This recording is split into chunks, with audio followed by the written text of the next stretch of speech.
So obviously this fetch is quite a bit wider than,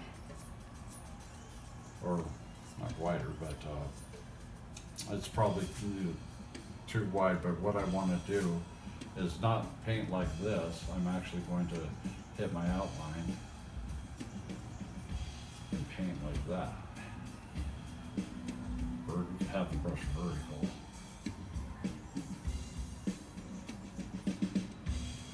And since these are vintage, or going to be,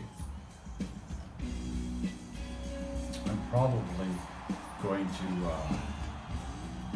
a little loose.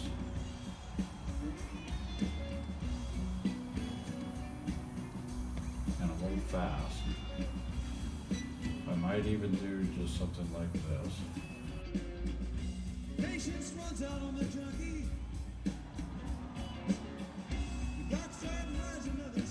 Okay, so I put a little bit more orange in this paint, so I'm just gonna hit some spots. Obviously, I want some of that rust to come through so that it looks old, basically. So, and you know, the things like this, I might define. It's the paint is creeping just a little bit, but I want that. I don't want it to be nice and crisp. So that all is working out for me.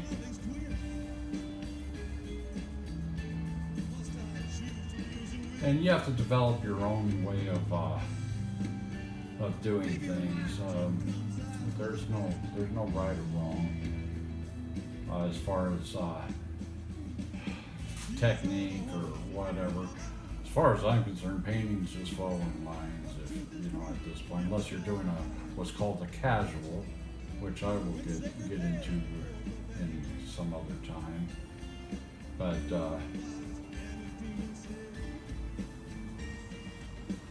yeah, you know, something like that. I'm not sure if when I get all done with it, I'll stand back and look at it and see what I want, if there's anything else I want to do. I want to kind of skip a little bit just so that it looks like the paint had worn off in that particular area. And I use the bristle. I'm just using the ends of the brush to create that stuff. Might even leave all that. When you see a vintage sign painted and it's ghosted, let's call it ghosted. A painter will have an excess amount of paint on the edge, so it would actually create a line like that around the edge, because there'd be like twice as much paint on the edge as the letter as there is in the middle. So we'll just kind of leave it like that for now.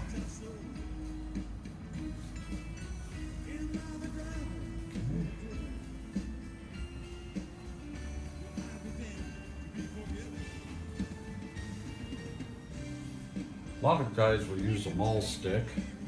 I should show you that. I use it every once in a while. I'll go find one.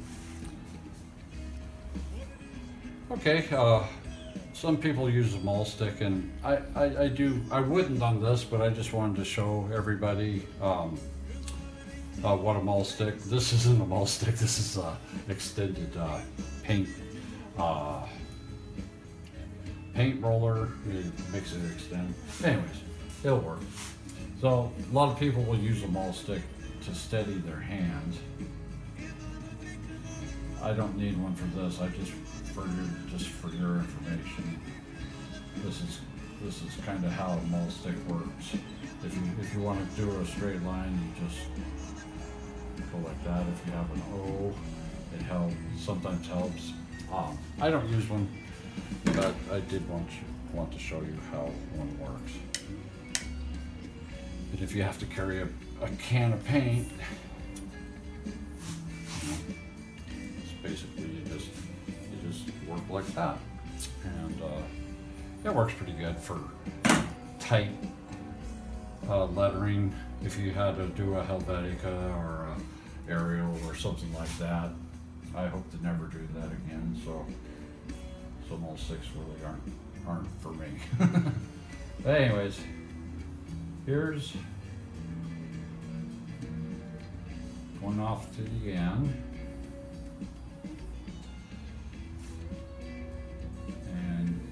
And you can kind of see, I just rather than follow the lines, I follow them to a certain extent, but the more you get down there and get close and worry about it, the less smooth it's going to be. You can see that I just stroked that, and whether it followed the line or not, I'm not really caring.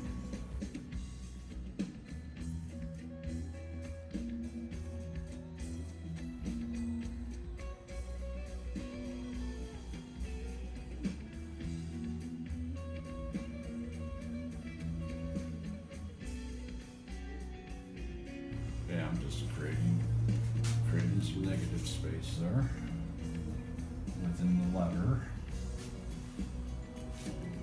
Okay, there we go. Now we're off to the X.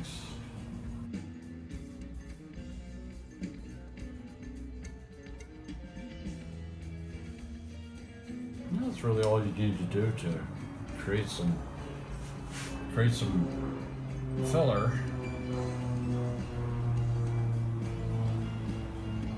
The more you do, the less antique-ish it looks.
Yeah, you can decide on what you might want to do and what you don't want to do. It's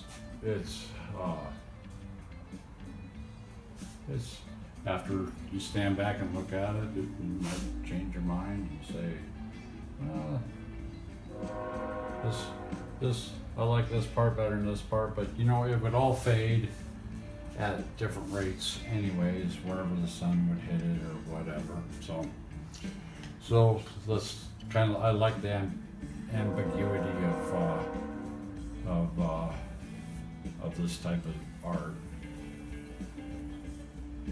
I don't know if that's the right word or not, ambiguity. I like it though. Okay, so. And see, that's kind of nice. It kind of fits here, like this faded more than that. And heck, I could even take a rag and do something different over there. So.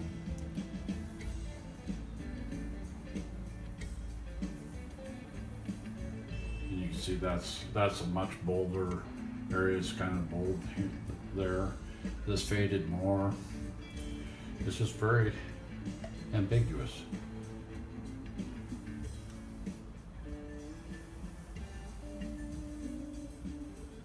Something like that.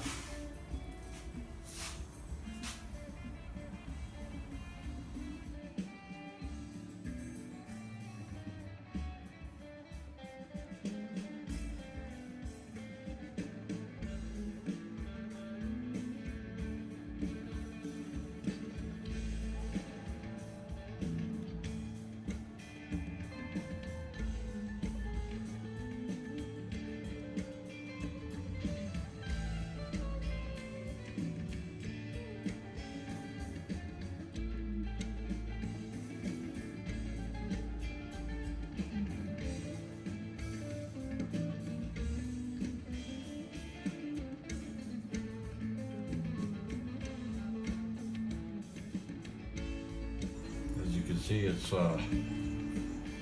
not.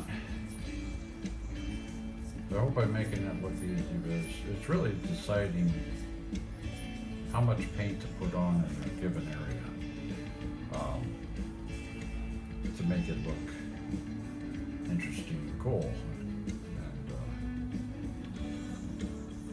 And it's harder not to put. It's harder to not put too much paint on than it is to not put enough. It's easier to, especially with a smaller letter like this, smaller than Knoxation.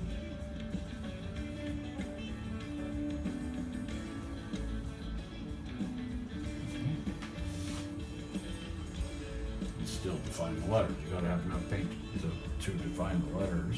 So.